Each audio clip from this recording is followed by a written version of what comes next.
છે આપણે નાસ્તાના ભાખરી તો બનાવી દીધી છે અને અત્યારે છે કાચા ટમેટાનું શાક. ભાઈ આપણે આજે ફર્સ્ટ ટાઈમ બનાવ્યું છે દૂધીનું રાયતું, તો બતાવી દઉં કેવું થયું છે.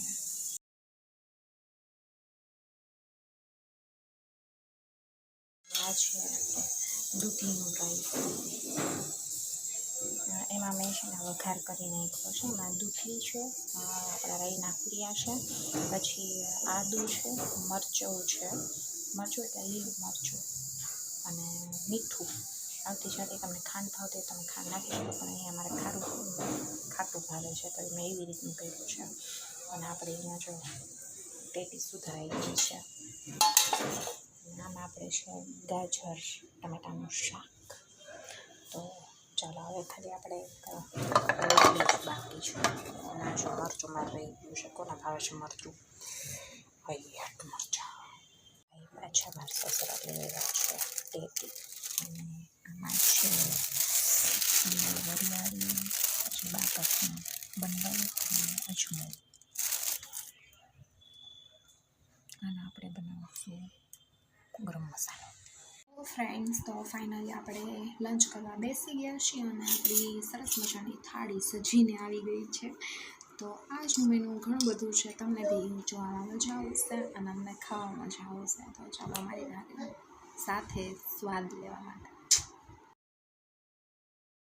તો અહીંયા છે ગાજર, કેપ્સિકમ, ટોમેટોની સબ્જી, રાઈસ, ટેટી છે, પછી આ થોડોક ઓરો છે, રાતે બનાવ્યો હતો. પછી આ છે દૂધીનું રાયતું, અને છે આ આપણે ચણાના લોટનું મેથીનું શાક, અને એઝ ઇટ ઇઝ રોટલી. તો ચાલો બધાય જમવા માટે. અને નક્ષભાઈ એક્ઝામ દઈને આવી ગયા છે. નક્ષભાઈ કેવી ગઈ એક્ઝામ?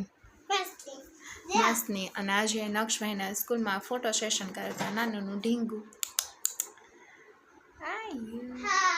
હાય. ફ્રેન્ડ્સ, તો જો ભાઈ ક્રિશાબેન તો બાબા જવા રેડી થઈ ગયા છે અને નક્ષભાઈ રેડી થઈ ગયા છે, પણ આ મોઠી ના જો નક્ષભાઈના હાલ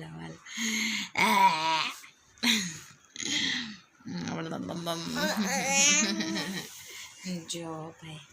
હાય ક્રિશાબેનને બસ હવે સમર સિઝન સ્ટાર્ટ થઈ ગઈ. ક્રિશાબેનને મોજ છે. હવે આઈસ્ક્રીમ ખાવાનો છે ક્રિશાબેનને. નક્ષભાઈ આઈસ્ક્રીમ ખાશે? નક્ષભાઈ ઓકે.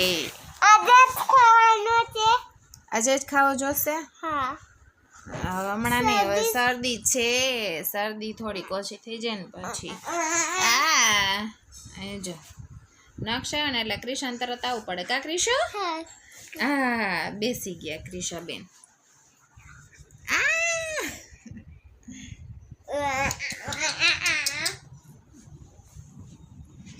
નક્ષ આવ્યો એટલે ક્રિશા આવી જાય મારી દીકરી. કા બેટા?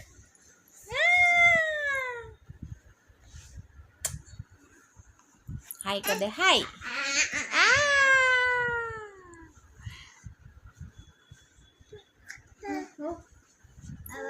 હેલો ફ્રેન્ડ્સ, તો ફાઇનલી ઇવનિંગ થઈ ગઈ છે અને આપણે ફરીથી આપણે કિચનમાં આવી ગયા છે. અને અત્યારે ભાઈ આપણે મેનુ ડિસાઈડ કર્યું છે સસરાજી માટે ઓનલી ફોર કેળાનું શાક. તો એ ખાશે ને આપણે ખાશું કાંદાનું શાક તો નહીં, પણ રીંગણા બટેટાનું શાક. ચાલો તો ફટાફટ કરી લઈએ આપણે રસોઈ. અને રોટલા કરવાનો વિચાર છે. ચાલો ફટાફટ રસોઈ કરી નાખી, નહીં તો મોડું થઈ જશે ને તો મજા નહીં આવે. કારણ કે ઓલરેડી થઈ ગયા છે 7:45. હજી સુધી રસોઈમાં કાંઈ માંડ્યું નથી. તો ફટાફટ ચાલો રસોઈ કરી નાખી એટલે મોટું ટેન્શન આપણું પૂરું થઈ જાય. પછી ફ્રી એમ આવું કંઈક છે. તો ચાલો.